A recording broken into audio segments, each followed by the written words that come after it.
Hello friends, GS का एक set है 50 प्रश्नों का जो कि सभी परीक्षाओं के लिए लाभदायक है। एक एक करके हर क्वेश्चंस को देखेंगे, उसके डिस्कशन को समझेंगे, क्वेश्चन को समझाने का प्रयास करेंगे, रट्टा नहीं मारेंगे। समझ जाएंगे क्वेश्चंस तो आपको रटने की ज़रूरत नहीं होगी। और एक रिक्वेस्ट है, अगर आप नए हैं चैनल पे तो चैनल को सब्सक्राइब कर लें, नोटिफिकेशन को ऑन ज़रूर करें। ठीक है, चलिए आज का पहला प्रश्न देखते हैं, एक एक करके प्रश्नों को देखेंगे।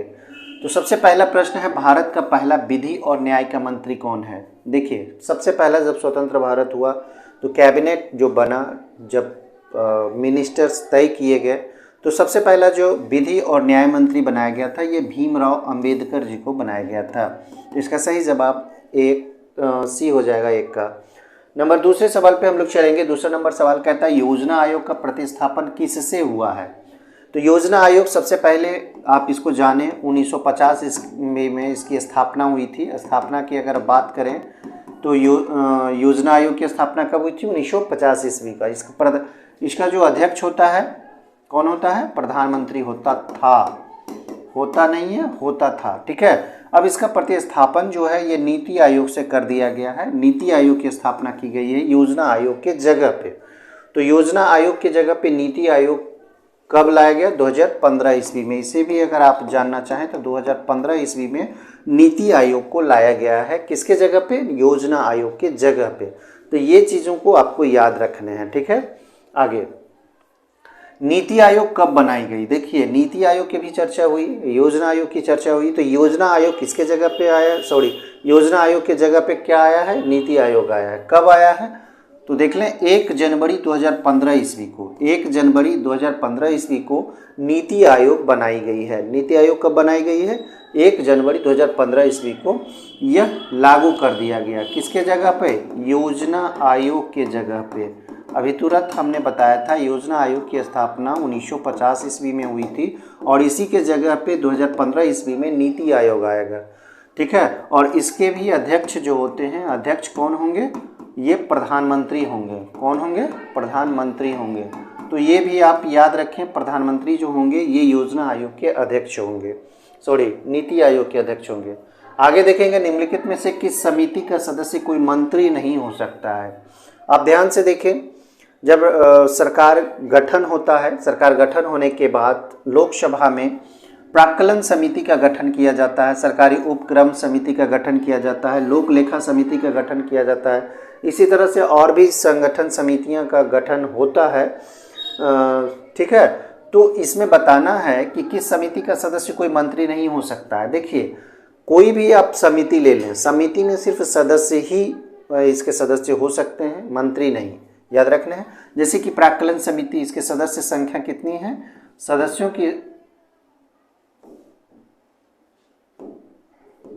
सदस्यों की संख्या की अगर हम बात करें, सदस्यों की संख्या की अगर हम बात करें तो कितना है? 30 है। ठीक है, और सभी लोकसभा के सदस्य होंगे।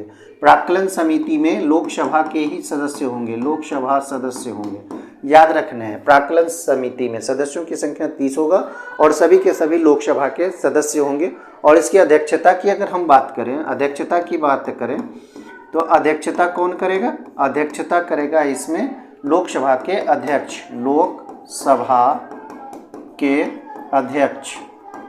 लोकसभा के अध्यक्ष ही इसकी अध्यक्षता करेंगे।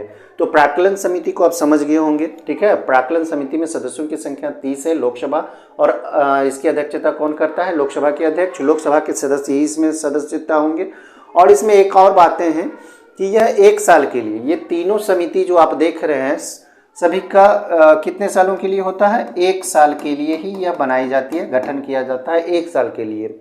उसके बाद देखिए, सरकारी उपक्रम समिति है। सरकारी उपक्रम समिति में सदस्यों की संख्या की अगर बात करें, सदस्यों की संख्या की अगर हम बात करें यहाँ पे तो कितने होंगे? 22 होंगे। किसमें? सरकारी उपक्रम समिति में।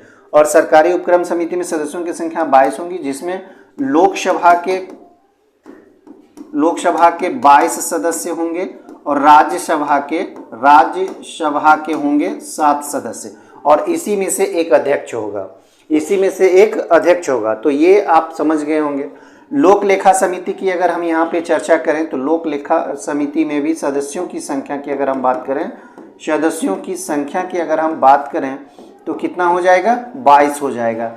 इसमें भी लोकसभा के 22 सदस्य, लोकसभा के कितने सदस्य होंगे, सॉरी ये 22 नहीं 15 होंगे, सॉरी। सरकारी उपक्रम समिति में सदस्यों की संख्या 22 होती है, जिसमें लोकसभा के 15 सदस्य होंगे। ध्यान देना है, 15 सदस्य और 7 सदस्य, 15 7 22 हुए इस तरह से, ठीक है। और लोक लेखा समिति में सदस्यों की संख्या 22 होगी, जिसमें से लोकसभा के कितने सदस्य होंगे, 15 सदस्य होंगे, और राज्यसभा के कितने सदस्य होंगे, राज्यसभा के 7 सदस्य होंगे। इस तरह से इसमें लिया जाएगा, सदस्यों की संख्या 22 होंगे, लोकसभा के 15 और राज्यसभा के 7। उसी तरह से सरकारी उपक्रम समिति में भी 22 सदस्य होते हैं, लोकसभा के 15 और राज्यसभा के 7 सदस्य होंगे। लोक लेखा जो समिति होता है, इसकी अध्यक्षता कौन करता है, इसकी अध्यक्षता करेगा अपोजिट, यानी कि कह सकते हैं कि विपक्षी दल के नेता, विपक्ष दल के नेता इसकी अध्यक्षता करते हैं, किसकी, लोक लेखा समिति की। और लोक लेखा समिति का ही लोक लेखा समिति किसके लिए है, लोक लेखा समिति किसका कह सकते हैं चेक करता है, लोक लेखा समिति, इसे भी आप देखें, ठीक है। तो अध्यक्षता कौन करेंगे, विपक्ष दल के नेता। और इसका सही जवाब हो जाएगा ये सभी, यानी कि कोई भी सदस्य किसी भी समिति में कोई भी मंत्री नहीं होगा। इसका सही जवाब हो जाएगा प्राक्कलन समिति भी हो जाएगा, सरकारी उपक्रम समिति हो जाएगा, लोक लेखा समिति हो जाएगा, ये सभी इसका सही जवाब होगा। निम्नलिखित में से किस समिति का सदस्य कोई मंत्री नहीं हो सकता, क्वेश्चन ये है। तो मंत्री किसी भी समिति में सदस्य नहीं हो सकता है, ये ध्यान रखा जाता है, ठीक है। आगे देखेंगे अगला नंबर सवाल, जनहित याचिका दायर की जा सकती है। जनहित याचिका जब भी दायर किया जाएगा, तो चाहे वो उच्च न्यायालय हो चाहे सर्वोच्च न्यायालय हो, सभी में जनहित याचिका दायर की जा सकती है। इसका मतलब है कि ये दोनों सही हो जाएगा। जनहित याचिका और एक आरटीआई है, आरटीआई, जिसे हम लोग राइट टू इन्फॉर्मेशन कह सकते हैं। राइट टू इन्फॉर्मेशन, आरटीआई कहने का मतलब है कि ये एक राइट है, सूचना का अधिकार है। इन्फॉर्मेशन के लिए एक सूचना का अधिकार है कि हम सरकार से कोई भी सूचना प्राप्त कर सकते हैं। उसी तरह से ये जनहित याचिका है, इसे PIL बोला जाता है। P मतलब होता है पब्लिक इंटरेस्ट, ठीक है। L मतलब होता है लिटिगेशन होता है, ठीक है। तो PIL जो होता है वो जनहित याचिका दायर होता है, और यह भी सेम चीज़ जिस तरह से RTI काम करता है, उसी तरह से पब्लिक इंटरेस्ट लिटिगेशन PIL जनहित याचिका दायर किया जाता है सरकार के लिए समक्ष। कोई भी चीज़ें जब हमको लगता है कि सरकार काम नहीं कर रही है अच्छे तरीके से, वो हमारे अधिकारों का हनन करना चाह रहा है, तो इस तरह से हम लोग जनहित याचिका दायर कर सकते हैं उच्च न्यायालय में, सर्वोच्च न्यायालय में, यानी कि दोनों आपका सही जवाब हो जाएगा। आगे देखेंगे, भारत में नई संसदीय समिति प्रणाली की शुरुआत कब हुई है। तो नई संसदीय समिति प्रणाली की शुरुआत यहाँ पूछा जा रहा है, तो इसका सही जवाब हो जाएगा 1991 ईस्वी में। इसका सही जवाब क्या हो जाएगा, 1991 ईस्वी में। आगे देखेंगे 7वां नंबर, निम्नलिखित में किसके अंतर्गत भारत में सर्वप्रथम सर्वोच्च न्यायालय की स्थापना हुई है। देखिए ध्यान से आप इस क्वेश्चन को समझें। अगर भारत में सर्वप्रथम सर्वोच्च न्यायालय की स्थापना की बात करें तो देखिए रेगुलेटिंग एक्ट जो 1773 ईस्वी में आया था, और इसके तहत 1774 ईस्वी में कोलकाता में सर्वोच्च न्यायालय की स्थापना की गई थी। सर्वोच्च न्यायालय की स्थापना की गई थी, ठीक है। कब, 1774 ईस्वी में कोलकाता में, फोर्ट विलियम में। ये भी ध्यान देने हैं। अब अगर स्वतंत्र भारत की बात करें, स्वतंत्र भारत की अगर बात किया जाए तो ये भी आपको याद रखने हैं, ये भारत सरकार अधिनियम 1935 इसका सही जवाब हो जाएगा। और इसके तहत जब भारत आज़ाद हुआ था तो 1949 ईस्वी में सर्वोच्च न्यायालय की स्थापना की गई थी। सर्वोच्च न्यायालय की स्थापना की गई थी। तो आपको दोनों याद रखने हैं। अगर स्वतंत्र भारत में सर्वप्रथम सर्वोच्च न्यायालय की स्थापना कब हुई, ये भी आपको याद रखने हैं। तो ये भारत सरकार अधिनियम 1935 के तहत 1949 ईस्वी में सर्वोच्च न्यायालय की स्थापना की गई थी। ये स्वतंत्र भारत की बात है। अगर भारत में सर्वप्रथम की बात चल रही है तो रेगुलेटिंग एक्ट 1773 के द्वारा 1774 ईस्वी में कोलकाता में सर्वोच्च न्यायालय की स्थापना की गई थी। ठीक है, अब आगे देख लेंगे। 8वां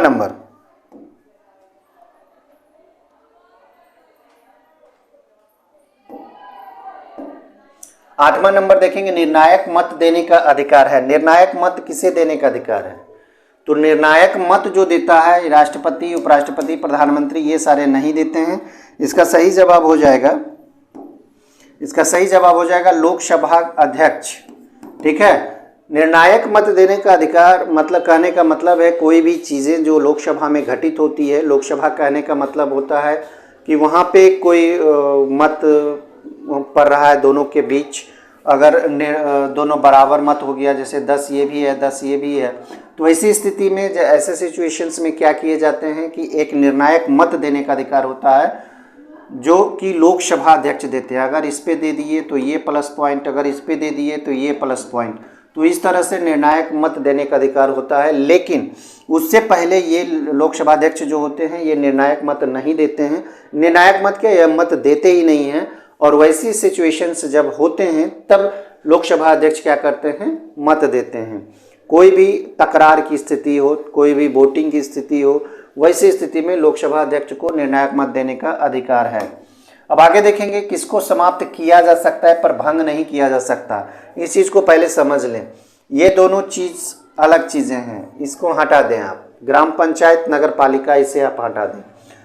जब भी समझें तो इस तरह से ही समझें। ठीक है, राज्यसभा को तो भंग नहीं किया जा सकता है, भंग नहीं किया जा सकता है, नहीं किया जा सकता है, इसे भी भंग नहीं किया जा सकता है, भंग नहीं किया जा सकता है। ध्यान से देखना है, इसे भी भंग, राज्यसभा को भी भंग नहीं किया जा सकता है, विधानसभा को भी भंग नहीं किया जा सकता है। तो आखिर कह रहा है कि समाप्त किया जा सकता है पर भंग नहीं, तो राज्यसभा को समाप्त आप नहीं कर सकते हैं। तो इसका सही जवाब ये नहीं बल्कि विधान परिषद हो जाएगा, क्योंकि विधान परिषद को समाप्त किया जा सकता है, समाप्त किया जा सकता है, किया जा सकता है। ठीक है, यानी कि विधान परिषद को आप समाप्त कर सकते हैं, राज्यसभा को आप समाप्त नहीं कर सकते हैं। विधान परिषद का उल्लेख अनुच्छेद कहाँ पे है? 170 में है, याद रखना है। 170 में विधान परिषद का उल्लेख है।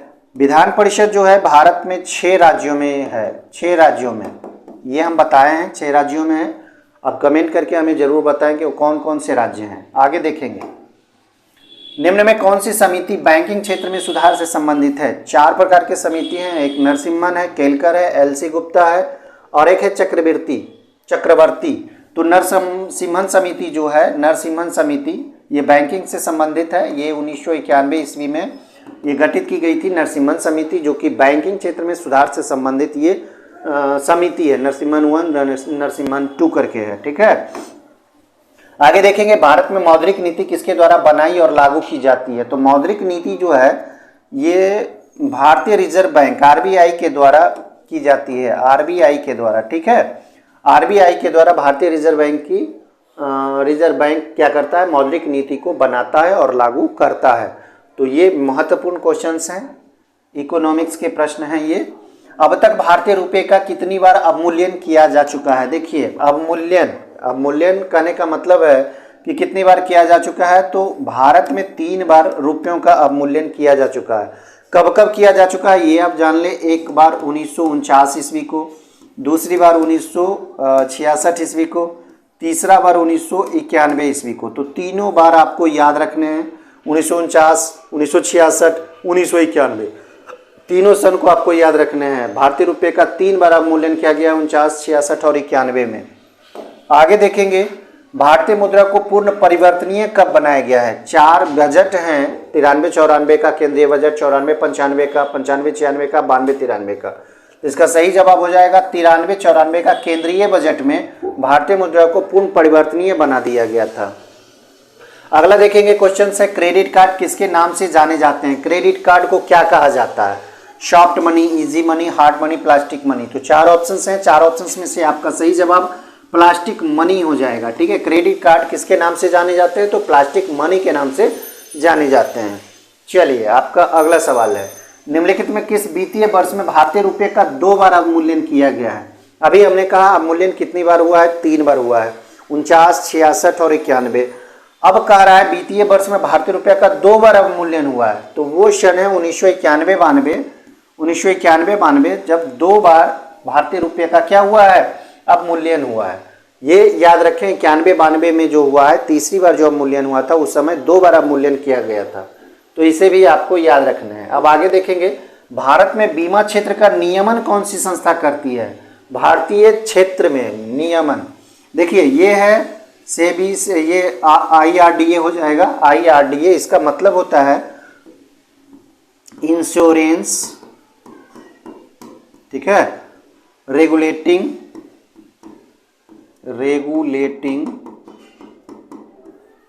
Development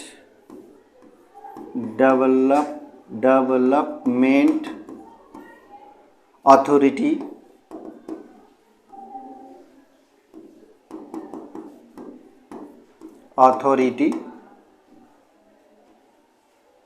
of India. देखिए यहाँ आई भी होता है, ARDAI, लेकिन इरडा ही से बोला जाता है। Insurance regulating development authority of India, इसकी स्थापना की बात करें तो 1999 ईस्वी में इसे गठित किया गया था। इसे भी आपको याद रखने हैं, insurance regulating development authority of India 1999 ईस्वी में इसके गठन किया गया था। किसके लिए? तो ये बीमा क्षेत्र का नियमन करती है, ठीक है, और ये मल्होत्रा समिति के सिफारिश पर, मल्होत्रा समिति गठित किया गया था, ठीक है, और इसी ने सिफारिश किया था। इसी ने क्या किया था? सिफारिश किया था। किस लिए? इरडा की स्थापना के लिए। चलिए आगे देखेंगे। 17, भारत में दाशमिक मुद्रा प्रणाली शुरू की गई। तो दशमलव जो प्रणाली मुद्रा शुरू की गई, ये कब की गई है? ये 1957 ईस्वी में की गई है। पहले क्या था? आना चलता था। क्या?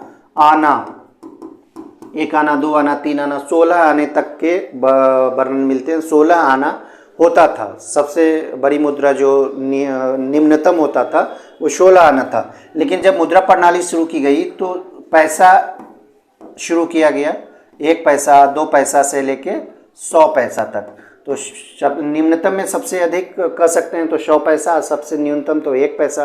तो दशमलव प्रणाली शुरू की गई 1957 ईस्वी में। तो यहाँ पे इसे याद रखने योग्य चीज़ें हैं ये। भारतीय अर्थव्यवस्था के उदारीकरण का अग्रदूत किसे कहा जाता है? अग्रदूत, उदारीकरण का अग्रदूत, तो ये कहलाते हैं डॉक्टर मनमोहन सिंह। डॉक्टर मनमोहन सिंह, जब आर्थिक स्थिति खराब हुई थी भारत की 1991 में, तो उस समय डॉक्टर मनमोहन सिंह को ये श्रेय जाता है कि यह जो वित्तीय व्यवस्था था, भारत का वित्तीय व्यवस्था था, उसको ऊपर करने में, कह सकते हैं कि अच्छी स्थिति में लाने में डॉक्टर मनमोहन सिंह का बहुत बड़ा योगदान है। आगे देखेंगे अगला नंबर, इंडियन पेटेंट ऑफिस का मुख्यालय कहाँ है? इंडियन पेटेंट ऑफिस का मुख्यालय कहाँ स्थित है? तो ये बताएगा इसका मुख्यालय कहाँ है? कोलकाता में स्थित है। और इसके अगर शाखा की बात करें तो चेन्नई में भी है, मुंबई में भी है, दिल्ली में भी है, अहमदाबाद में है, लेकिन पेटेंट ऑफिस का मुख्यालय की अगर बात करें तो कोलकाता है, ठीक है। अगर सबसे पहले की बात करें भारत में, अगर इसकी स्थापना की बात करें भारत में, तो सबसे पहले कब हुआ था? सबसे पहले 1911 ईस्वी में हुआ था। अगर आज़ाद भारत की बात करें तो, स्वतंत्र भारत की अगर बात करें तो कब हुआ है? 1972 ईस्वी में इसे लागू किया गया है, लागू हुआ है, ठीक है, याद रखना है इस चीज़ को भी। इंडियन पेटेंट ऑफिस का मुख्यालय कोलकाता में है। पहले सबसे पहले 1911 ईस्वी में इसकी स्थापना कोलकाता में की गई थी, लेकिन जब स्वतंत्र भारत हुआ तो 1972 ईस्वी में इसे फिर से लागू किया गया। 1970 ईस्वी में यह बना था और 1972 ईस्वी में इसे लागू किया गया था इंडियन पेटेंट ऑफिस, ठीक है, एक्ट लागू किया गया था। चलिए, poverty and British rule in India किसकी पुस्तक है? तो ये तो जाना माना नाम है, Dadabhai Naoroji, unBritish rule in India, poverty and unBritish rule in India. तैयारी करते हैं दोस्तों तो एक एक चीज़ों को आपको समझना होगा, हर एक क्वेश्चन को ध्यान से समझना होगा, स्किप ना करें, वीडियो को एकदम पूरा देखें, हर एक चीज़ों को समझने का प्रयास करें। नहीं समझते हैं कमेंट करें, टेलीग्राम से जुड़ें, प्रश्न पूछ सकते हैं, ठीक है। तो इस तरह से आपको पढ़ते जाना है, हर एक चीज़ को देखते जाना है। अब आगे देखेंगे, देखिए, भारत के लिए नियोजित अर्थव्यवस्था पुस्तक के लेखक हैं, भारत के लिए नियोजित अर्थव्यवस्था पुस्तक के लेखक अगर आप देखें तो इसमें है सर एम विश्वेश्वरैया। ये पुस्तक के लेखक कौन है? नियोजित अर्थव्यवस्था। नियोजित अर्थव्यवस्था एक पुस्तक है, ठीक है, और इसके लेखक हैं सर एम विश्वेश्वरैया। बहुत महत्वपूर्ण पुस्तक है, ये पूछ लिया जाता है, इसलिए इसे याद रखें। दास कैपिटल, देखिए कौन नहीं जानता कार्ल मार्क्स को। दास कैपिटल किसकी रचना है? ये कार्ल मार्क्स की रचना है, बहुत इंपॉर्टेंट पुस्तक था। ए सुटेबल बॉय, देखिए ये भी बहुत महत्वपूर्ण है पुस्तक, और ये विक्रम सेठ के द्वारा लिखा गया है। ए सुटेबल बॉय किसके द्वारा लिखा गया है? विक्रम सेठ के द्वारा लिखा गया है पुस्तक है। आगे देखेंगे बृहत संहिता। देखिए बृहत संहिता के लेखक का नाम बताइए। चलिए, ये बराह मिहिर है। बराह मिहिर बृहत संहिता के लेखक हैं, याद रखना है। पाणिनि, शूद्रक, ये सारी चीज़ हम बता चुके हैं, इसलिए एक एक चीज़ों को आपको समझना है, हर एक क्वेश्चन को आपको देखने हैं। महावीर स्वामी ने अपना उपदेश किस भाषा में दिया था? महावीर स्वामी का जन्म, महावीर स्वामी का निर्वाण स्थल, महावीर स्वामी का कह सकते हैं कि ये वाला उपदेश किस भाषा में दिए हैं, वो कौन से स्थान पे थे? कहने का मतलब है कि उनका क्रम कौन सा था, पहला, दूसरा, तीसरा, चौथा। जैन धर्म के ये प्रवर्तक थे, जैन धर्म के प्रवर्तक नहीं कह सकते हैं, ये एक तरह के उसमें, हाँ जैन धर्म के ही ये थे, जैन धर्म के अनुयायी थे कह सकते हैं महावीर स्वामी, ठीक है। तो इन सारी चीज़ों को समझना है। बौद्ध धर्म के कौन थे? महात्मा बुद्ध थे। उसी तरह से जैन धर्म के कौन थे? महावीर स्वामी थे। तो ये प्राकृत भाषा में उपदेश दिए थे। महावीर स्वामी ने जितने भी उपदेश दिए थे वो प्राकृत भाषा में दिए थे। आगे देखेंगे क्वेश्चन नंबर, निम्न में किसकी खेती हड़प्पावासी करते थे? हड़प्पा सभ्यता से प्रश्न आएंगे, इसलिए हर एक सेट में हम एक आध क्वेश्चन जरूर डालते हैं। गेहूं का तो करते ही थे, कपास का भी करते थे और जौ का भी करते थे, तो इसका सही जवाब ये सभी हो जाएंगे, ठीक है। आगे देखेंगे 27 नंबर, हैदराबाद किस नदी के किनारे अवस्थित है? बहुत आसान है, ये मूसी नदी के किनारे स्थित है, बहुत फेमस है ये, मूसी नदी के किनारे हैदराबाद स्थित है। हैदराबाद। विश्व मौसम विभाग संगठन का मुख्यालय कहाँ स्थित है? ध्यान से देखें तो इसका संगठन का मुख्यालय की अगर बात करें तो ये जिनेवा में स्थित है। और विश्व मौसम संगठन का जो स्थापना हुआ है, स्थापना कब हुआ है? स्थापना की अगर हम चर्चा कर लें तो 1950 ईस्वी में हुआ है। 1950 ईस्वी में इसकी स्थापना हुई है जिनेवा में। इसका मुख्यालय कहाँ है? जिनेवा, विश्व मौसम विभाग संगठन। चलिए आगे, ओलंपिक चिन्ह का क्या अर्थ होता है? ध्यान से देखिए, ओलंपिक 5 महाद्वीप को प्रदर्शित करता है, 5 महाद्वीप को। इस तरह से आप देखे होंगे, इस तरह से आप छल्ले के रूप में आप इसे देखे होंगे। 5 महाद्वीप है, ये क्या है? 5 महाद्वीप को ये प्रदर्शित करता है और इसका मतलब होता है निरंतरता। इसका क्या अर्थ होता है? निरंतरता। तो ओलंपिक चिन्ह का क्या अर्थ है? निरंतरता है, और यह 5 महाद्वीप को क्या करता है? प्रदर्शित करता है। आगे देखेंगे ओलंपिक चिन्ह, नेक्स्ट अगला देखेंगे, 42वें संवैधानिक संशोधन द्वारा भारतीय संविधान की प्रस्तावना में निम्नलिखित विशेषता जोड़ी गई थी। 3 शब्द जो जोड़े गए थे, देख लें यहाँ पे, ये तो नहीं होगा, ये नहीं होगा, ये नहीं होगा। संप्रभुता, देखिए धर्मनिरपेक्षता, जिसका सही जवाब हो ही जाएगा। एक शब्द ये जोड़ा गया था, विशेषता जोड़ा गया था, एकता जोड़ा गया था, ठीक है। एक और जोड़ा गया था जिसको अखंडता नाम दिया गया, अखंडता, ठीक है। तो ये 3 शब्द जोड़े गए थे, धर्मनिरपेक्षता, एकता, अखंडता, ये 3 शब्द जोड़े गए थे 42वें संविधान संशोधन 1976 के द्वारा, ठीक है। तो इसे भी आप याद रखें। आगे देखें, भारत में चुनाव की सबसे छोटी इकाई, राज्यसभा, लोकसभा, विधानसभा, ग्राम पंचायत। तो सबसे छोटी इकाई की बात करें तो ये पंचायत स्तर पे होती है, ग्राम पंचायत, ठीक है। ग्राम पंचायत को आप जरूर याद रखें, इससे क्वेश्चंस बनेंगे। ग्राम पंचायत भारत में सबसे पहले कब लागू किया गया था? तो सबसे पहले की अगर बात करें तो 1957 ईस्वी में, ठीक है। त्रिस्तरीय पंचायत को लागू किया गया है, इसे भी आप याद रखें।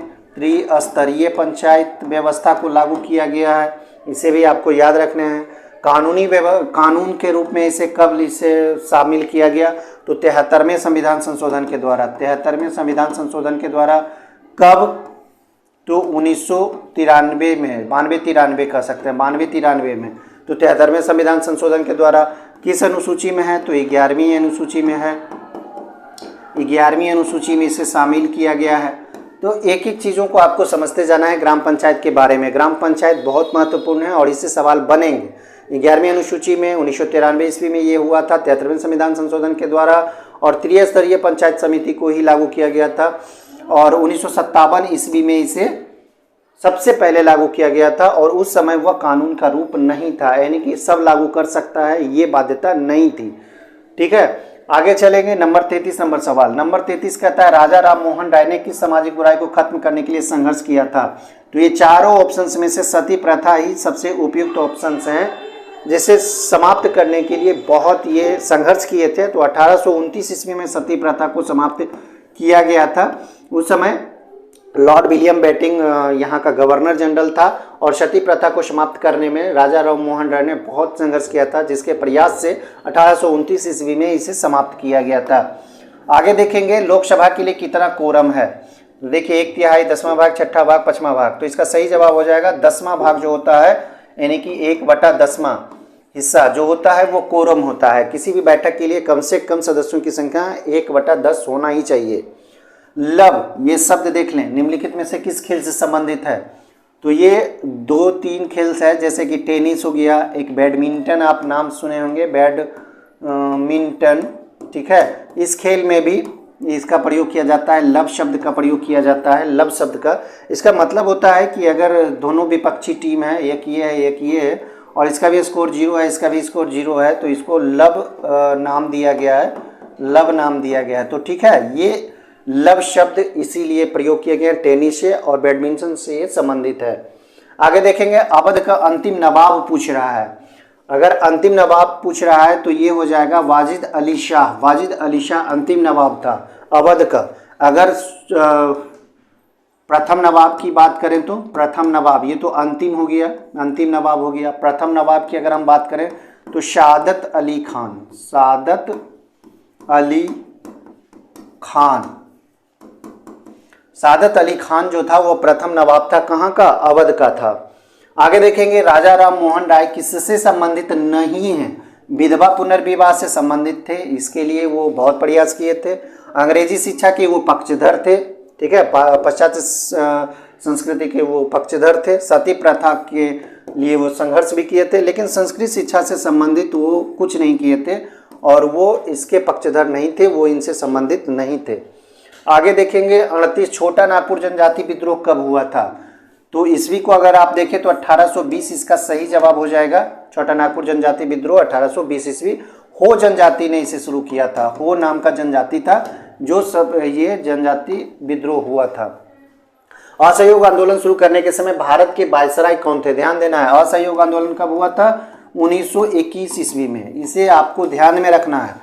अब लॉर्ड हेस्टिंग्स का कार्यकाल देख लें तो लॉर्ड हेस्टिंग्स का जो कार्यकाल था 1813 से 1823 तक था। ठीक है, इस तरह से इसका कार्यकाल था लॉर्ड हेस्टिंग्स का। तो इसका सही जवाब तो ये होगा नहीं। लॉर्ड चेम्सफोर्ड की बात करें तो 1916 से 1921 तक इसका कार्यकाल था। तो इसका सही जवाब तो यही हो सकता है, लेकिन और भी आगे देख लेंगे, हो सकता है दूसरा भी हो। लॉर्ड डलहौजी का अगर शासनकाल की बात कर लें तो 1848 ईस्वी से 56 ईस्वी तक इसका कार्यकाल था। तो ये भी नहीं होगा, ये भी नहीं होगा, ये भी नहीं होगा। लॉर्ड कैनिंग की अगर बात करें तो 1856 से लेके 62 तक इसका कार्यकाल था, तो ये भी नहीं होगा। यानी कि 1921 से संबंधित लॉर्ड चेम्सफोर्ड ही है जो जिसका कार्यकाल 1916 से 1921 तक रहा। और असहयोग आंदोलन जो हुआ था 1920-21 में हुआ था। सोडा वाटर में नींबू का रस डालते हैं तो बुलबुले निकलने लगते हैं, क्योंकि इसमें होता है, क्या होता है, ध्यान देना है। सोडा क्या है, वाटर क्या है, नींबू का रस क्या है? सोडा जो होता है इसे हम लोग कह सकते हैं क्षार होता है, ठीक है। वाटर उदासीन होता है, नींबू का रस अम्ल होता है। आप बताएं, इसका सही जवाब हो जाएगा उपरोक्त सभी। तो तीनों आपके सही जवाब हुए, ठीक है। नो बकवास, ओनली रीडिंग, ओनली स्टडी, एकदम पढ़ते जाना है। कोशिका का अध्ययन कहलाता है, कोशिका का अध्ययन कहलाता है फंगोलॉजी, एंथ्रोलॉजी, पोमोलॉजी नहीं, साइटोलॉजी कहलाता है। कोशिका का अध्ययन क्या कहलाता है? साइटोलॉजी। आगे देखेंगे एल्यूमिना का विद्युत अपघटन अगर करते हैं तो एनोड पर कौन सी गैस जमा होती है? तो एनोड पर कौन सी गैस जमा होगी? ऑक्सीजन गैस जमा होगी। तो इसे आपको ध्यान रखना है। एल्यूमिना का जब विद्युत अपघटन किया जाता है तो एनोड जो होता है, एनोड पर कौन सी गैस होती है? वो होती है ऑक्सीजन गैस होती है। चलिए आगे, प्रकृति में पारिस्थितिक तंत्र में निम्नलिखित में से किस तत्व का प्रतिशत सबसे अधिक होता है? पारिस्थितिक तंत्र में निम्नलिखित में से किस तत्व का प्रतिशत सबसे अधिक होता है? तो यहाँ हो जाएगा नाइट्रोजन, जिसका 78% यानी कि सबसे अधिक यही तत्व पाया जाता है। ये तो आसान है, इस तरह के क्वेश्चंस आएंगे तो जाहिर सी बात है आप छोड़ेंगे नहीं। जीवाणुओं को नष्ट करने के लिए निम्नलिखित में से किस गैस का प्रयोग किया जाता है? ऑक्सीजन, हाइड्रोजन, नियोन और क्लोरीन।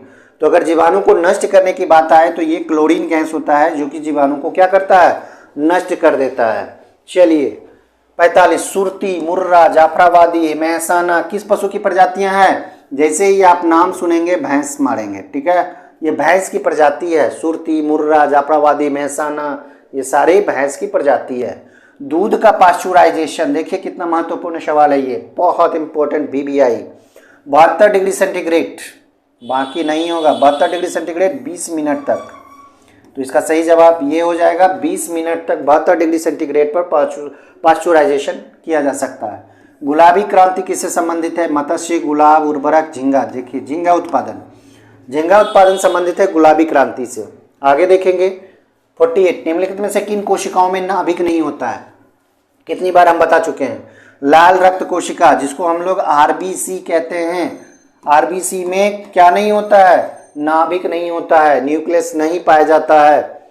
आगे देखेंगे 49, निम्नलिखित कौन सा एक सुमेलित नहीं है? ध्यान से आप मिलान देख लें। डेसिबल ध्वनि की प्रबलता की इकाई, देखिए ये एकदम मिलान सही है। इकाई याद रखने के लिए हम बोले हैं बस। विश्व अशुशक्ति शक्ति की इकाई है, ये भी सही है। समुद्री मील दूरी की इकाई नहीं होती है, ठीक है, तो ये गलत हो जाएगा। इसका सही जवाब यही हो जाएगा। और सेल्सियस जो होता है उष्मा की इकाई होता है, ये सही है।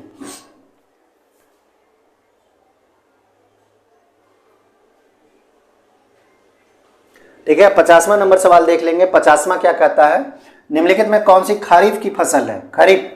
खरीफ बताए हैं कब उगाई जाती है, रबी भी बताएं कब उगाई जाती है। अगर आप पढ़े होंगे तो सारे मैटर को समझते होंगे। तो खरीफ फसल चावल को बोला जाता है, यानी कि धान को बोला जाता है खरीफ फसल। तो दोस्तों वीडियो कैसा लगा? लाइक और कमेंट जरूर करें, दोस्तों को शेयर करें, दोस्तों को शेयर जरूर करें दोस्त।